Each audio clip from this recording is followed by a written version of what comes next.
Well, welcome back to the channel. I wish this video was a little bit different, but I don't have a machine video to upload this week. And that's because last week on Tuesday, we had a pretty big storm come through Northeast Ohio, and it's knocked out power for 50% of the residents in my county, and it's knocked out my internet. So I have no way of uploading a video. This I'm doing on my phone, and it's about the best that I can do. So unfortunately, it is what I have to offer.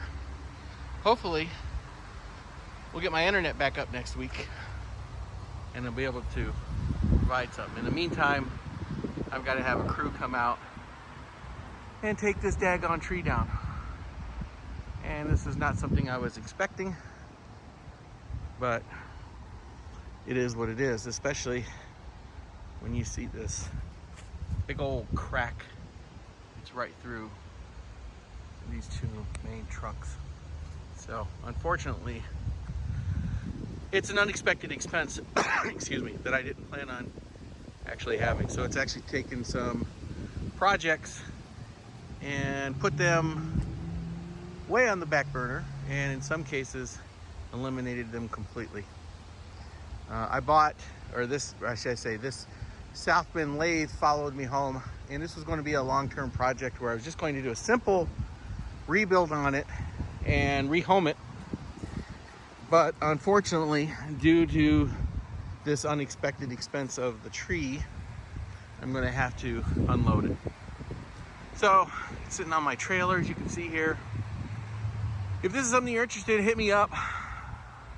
Hit me up on Instagram. You can hit me up here. Send me an email. Put the email address down in the description. Let me know if you're interested in this. It's a 1960s 13-inch South Bend lathe with a 7-foot bed.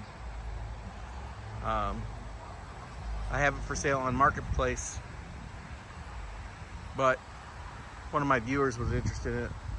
I try to make you a better deal. I'd even be willing to deliver it within 100 miles of Lake County, Ohio. Anyway, hopefully next week I'll have a regular machining video. I've actually got one ready to go. I just can't upload it.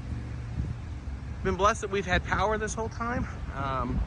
My son and daughter-in-law did not, so they actually were staying with us for a few days, including my 2 grandchildren, which was awesome to have them staying with us, but they're back home now. But we still have no internet, and that's been, what now, 5 days? So, anyway, that's it.